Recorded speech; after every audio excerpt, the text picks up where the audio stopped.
Chukue nafasi hii kuwapongeza sana wazee wetu wa mila wa wilaya ya Monduli. Wazee wetu wa mila kwa sasa kwa wilaya yetu wa Monduli wamekuwa ni kitu kimoja na wanatujengea heshima kubwa sana kwa wilaya ya Monduli. Leo tunafanya tendo kubwa la uzinduzi wa maji.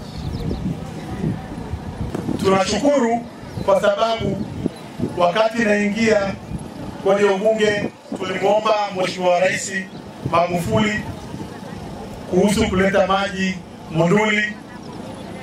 Alituahidi, lakini Mungu alikuwa na mpango mwingine. Tukamkumbushia Mama Samia Suluhu Hassan.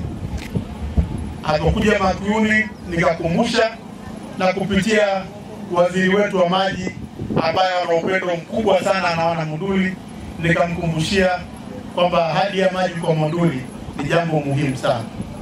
Lakini iliahidiwa, mchakato ukafanyika, na tunashukuru. Leo meneja wa maji ametangaza kwa Monduli sasa hivi tuna miradi ya takriban bilioni 37 ya maji kwa wilaya ya Monduli pekee yake. Kwa hiyo wana Monduli juu, tushukuru kwa neema ya maji kwetu Morijo, lakini tushukuru kwa neema ya maji kwa wilaya ya Monduli. Jumla ya miradi kwa mkoa mzima miradi 65 imekamilika na imeshaanza kutoa huduma.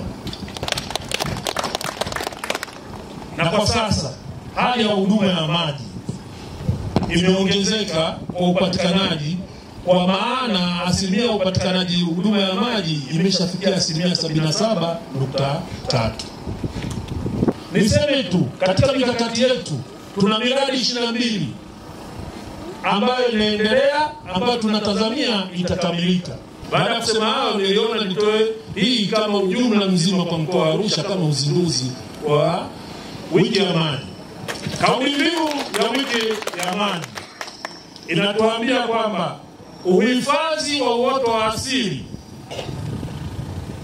kwa uhakika wa maji.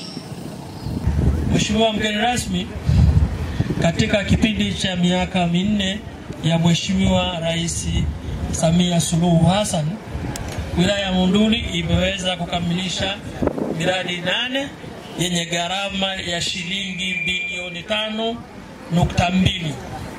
Hata hivyo, sasa hivi tuna miradi 12 inayoendelea katika sehemu tofauti katika wilaya hii ya Monduli yenye gharama ya shilingi bilioni 38. Hii ikijumuisha mradi ule mkubwa unaotoka jiji la Arusha unaokwenda katika vijiji 13 wenye gharama ya shilingi bilioni 20.3. Vile vile mradi wa vijiji 4 vya Makuyuni ambao wenye gharama ya shilingi bilioni 7. Vile vile kuna mradi unaoendelea Esilale huko katika asilimia 99 kukamilika wenye gharama ya shilingi bilioni 1.9, na mradi mwingine wa kijiji cha Idonyonado unaoendelea wenye gharama ya shilingi bilioni 3.1, pamoja na uchimbaji wa visima maeneo mbalimbali. Na utekelezaji wote wa miradi hii ikikamilika ifikapo Desemba, hali ya upatikanaji wa maji katika wilaya yetu ya Monduli itakuwa imefika asilimia 86, hivyo kuvuka lengo la ilani ya Chama cha Mapinduzi inavyotuelekeza upatikanaji wa maji vijijini kufikia asilimia 85. Mheshimiwa mgeni rasmi, kwa muhtasari naomba kuwasilisha. Kwa kweli tulikuwa na changamoto sana ya maji. Sasa hivi tunashukuru sana, tunaendelea vizuri, watoto wako vizuri sasa hivi. Wanaenda shuleni kwa furaha sana. Tunashukuru viongozi wetu kabisa, wametusaidia kwa kiasi kikubwa sana.